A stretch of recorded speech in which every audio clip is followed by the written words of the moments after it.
የጣራና ግድግዳ እርጥበት ለአስምና ለካንሰር ሊያጋልጥ እንደሚችል ያውቃሉ? ሰላም ጤና ይስጥልን ውድ የክሴት ዩቲዩብ ቻናል ተከታታዮቻችን፣ በቤታችን ውስጥ በተለያዩ ምክንያቶች የሚፈጠሩ ሻጋታዎችን አይታችሁ በጤናችን ላይ ምን አይነት ጉዳት ሊያስከትሉ እንደሚችሉ አስባችሁ ይሆናል። በዛሬው ቪዲዮአችን ይሄ ሻጋታ በጤናችን ላይ ስለሚያስከትለው የጤና ችግር እናያለን። ዳዊት ነኝ። እስከ ቪዲዮ ፍጻሜ አብራችሁን ቆዩ። ወደ ቪዲዮ ከማለፋችን በፊት ቪዲዮ እንደምትወዱት እርግጠኛ ስለሆንኩ ላይክ አድርጋችሁ ወደ ቪዲዮ እናምራም። በቀጣይ እንደሚያስገርም ቪዲዮ ስለቅ መልእክት እንደርሳችሁ ሰብስክራይብ አድርጋችሁ ወደ ምልክቷን ተጫኗት። ጓደኛሞች ኒኮል ፉርጅ እና ዶኒ ከኮሌጅ ከተመረቁ በኋላ ነው ለመጀመሪያ ጊዜ ተከራይተው መኖር የጀመሩት። ነገር ግን በጤና መጓደል ምክንያት ህይወታቸውን የሚያውቅ ችግር ይገጥመናል ብሎ አስበው አያውቁም። ሎስ አንጀለስ ወደሚገኘው አዲስ ቤታቸው ከገቡ ከጥቂት ሳምንታት በኋላ ነው የመተንፈስ ችግር የገጠማቸው። እድሜያቸው ገና በዎች ቢሆንም ከፍተኛ ራስ ምታት፣ እንቅልፍ ማጣትና ድካም ወጥሮ ያዛቸው። የተመረዝኩ ያህል ነው የተሰማኝ ስትል ዴሊና ሌቪስ ትናገራለች።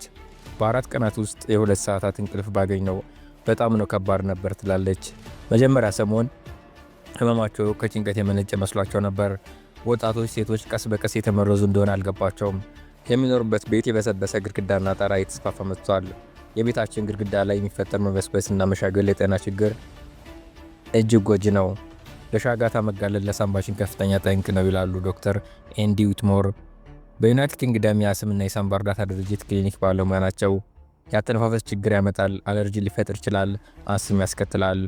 በሻጋታ ምክንያት የሚከሰት ቶክሲን የተባለ መርዛማ ኬሚካል ጤና ላይ ጉዳት ስለሚያስከትል ሲሆን የመተንፈሻ አካላትን ከመጉዳት በላይ ለካንሰርም ሊያጋልጥ ይችላል።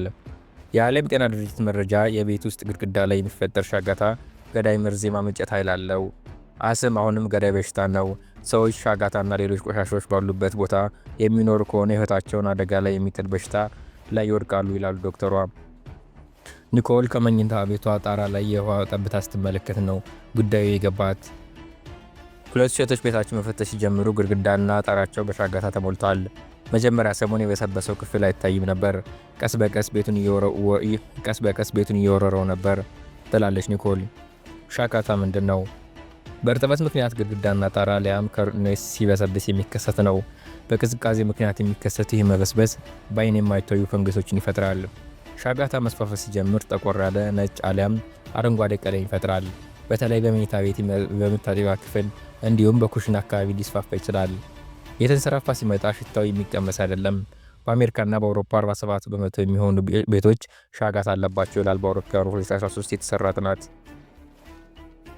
ነገር ግን ትሮፒካል ቀጠና ውስጥ በሚገኙ ሀገራት ብዙ ጥናት ባይሰራም በህንድ፣ በታይላንድ በሚገኙ ቤቶች ውስጥ ሻጋታ እጅግ መስፋፋቱን አንድ የቅርብ ጥናት ያሳያል።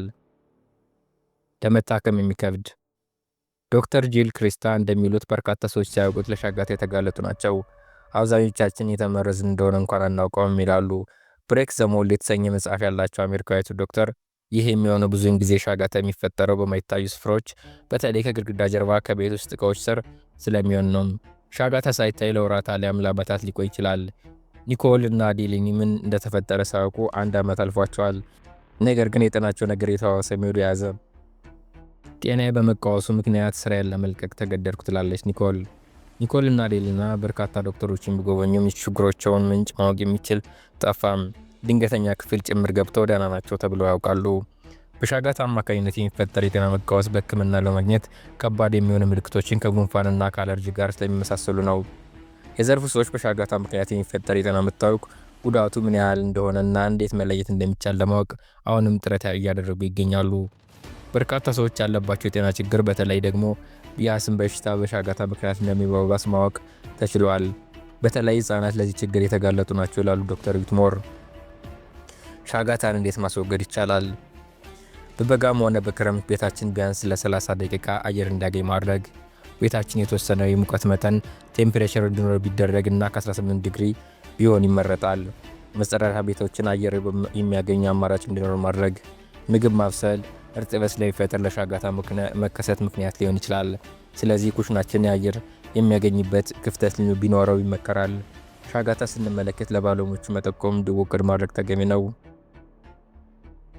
ዛሬም ቪዲዮን እዚህ ላይ ፈጸምኩ። አብራችሁን ስለቆያችሁ አመሰግናለሁ። ቪዲዮን ከወደዱት ላይክ፣ እንዲሁም ያላችሁን አስተያየት ኮሜንት መስጫው ላይ አስፍሩልኝ። በቀጣይ እንዲህ የሚያስገርምና የሚያስደንቅ ቪዲዮ ስለቅ መልእክት ሊደርሳችሁ እና የክስተት ዩቲዩብ ቻናል የ10,000 ሰብስክራይበር ጉዞ ቤተሰብ አባል ለመሆን ሰብስክራይብ አድርጋችሁ ደውል ምልክቷን ተጫኗት።